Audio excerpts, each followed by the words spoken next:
Friends, in today's video, I'm going to be looking at and bringing you along on why my top gross revenue brands are actually not a good thing. So they've made my top 20 gross revenue brands. I will link a video up here going through my top 20 gross revenue brands for April of 2022 and talking and showing you exactly what sold from the top 5. But today's video, I want to talk about the worst of the best, if that makes sense, and talk about why I'm a little concerned with them, even though they are making me the most money.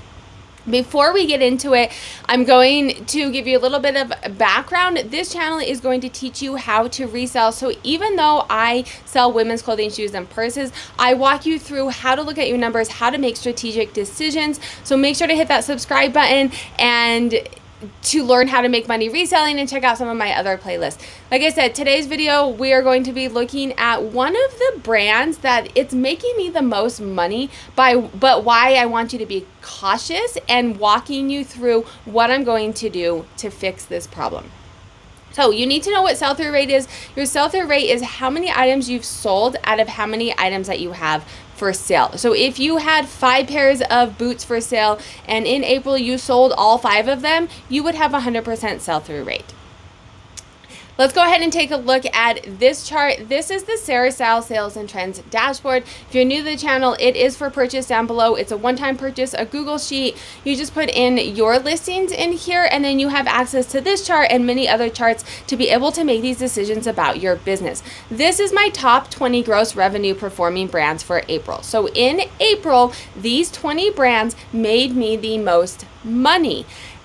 But I want you to be cautious and not just stop there. And this is exactly why. If you come down here, so you have your sell-through rate, so how many items have sold out of how many that you have for sale, and then your average sale price. Anything in this bottom corner is my worst. It's making me the most money, but it's my worst. And what I want you to be cautious of is you see these that have the bigger bubbles, they are simply selling because I have a lot of them. So for Nike, you can see here, my average sale price for this is $24.17. My sell-through rate, so of the 95 that I had for sale in April, 8.42% sold. That means only 7 of these sold. So yes, I made $172 selling Nike. That also means that I had 88 sitting. It means that my average cost of goods, you can come over here and check out, my average cost of goods is around $5 for the month. My average cost of goods for Nike times how many were sitting, I have spent $440 on items that are just sitting. This is why I want you to be cautious when you are looking at what's my top brand, what's my top category. I'm making the most money off of that. Because if I just stopped at, hey, this hit my list and Nike I made $172 on, it's my best brand, it is simply because I have a lot of it. So I'm not just going to stop there. I want you friends to be cautious of this and really look deep into the data and really consider your sell-through rate for this reason. But then once you figure out the problem, and for me it's Nike, this is how I'm going to fix it. I'm going to go in and look at my store. So I'm thinking, okay, Nike's the problem. It could just be seasonality, right? And do I have a lot of things that just aren't going to sell because it's now summer and they're just simply not selling? So the first thing that I'm going to do is go and look at my store and say, okay, what kind of Nike things do I have for sale? Can I pick up a trend here? What's not selling? So I just went into my store on eBay and come up here into my listings, and then my active item contains Nike, and I can scroll on down here and kind of get an idea. So this is a skirt, this is a skirt, you know, I'm having some shoes. I'm kind of messing around with shoes, and I will be completely honest, and based off of my data, I'm not really great at it. So I need to hone in and figure out what's going on. I did buy some Nike cleats off of somebody, and so I do have a lot of those, and I'm wondering if, okay, I don't really know men's cleats, was that a bad purchase?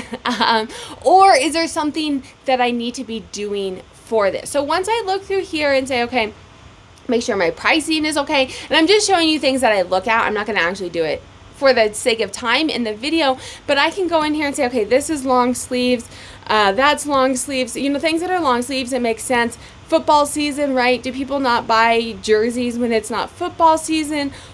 excuse me, long sleeves, long sleeves. So a lot of this is long sleeves. I'm assuming, and let me know, like I said, I don't know football cleats. I'm assuming it's more of a seasonal item, maybe towards the fall, and that's why they're not selling. So I come in here, see if I can pick up any trends, and then I go over to Terapeak data. So I do have a how-to video. I will link up above how to use Terapeak. This is going to be a really quick tutorial, but a full Terapeak data research. You come up here, you're in My Seller Hub, you have research, Terapeak product research, and then you can click whatever you want. You can type whatever you want. You can get as specific as you want. I just want to look at Nike football cleats and be like, what am I doing wrong here, right? Was these a bad purchase? Why am I at 8% here? I'll look at the last 90 days just to see currently what's selling. So if I scroll down here, this is telling me my sold for the past 90 days, Nike football cleats, $63 average sale price. That's about what I'm listing them at, right? So this is 48, 48, 40. So mine are listed below 35. So my pricing, I think, is okay.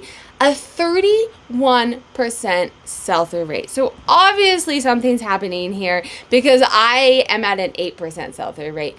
The thing is I did just list these, so I'm hoping in the next month or two, a 30% sell-through rate would mean I'd have turnover in roughly over 3 months. So maybe check back and to see if that's happening. So I'm hopeful that's it. But I want to check one more thing just to see how I'm comparing to the market. So if I go to active, I can come over here and I can see 68% of the Nike cleats that are listed on eBay right now have free shipping. And while I charge for shipping, my listing these prices were $68. Most people are obviously just inflating the listing for free shipping. But if my competition has free shipping, that's something that maybe I need to consider because that could be a reason that things are not selling. So instead of just putting things listed and say, hey, why aren't things selling? Why am I not making money? Nike, while it is one of my best performing brands, there is still things to be cautioned of. So please make sure to check your numbers and your data and use the resources and analytics that you have available. If you like this video, YouTube also thinks you'd like this video. I will link a playlist here of how to make money reselling, and then make sure to hit that subscribe button to learn how to make money reselling.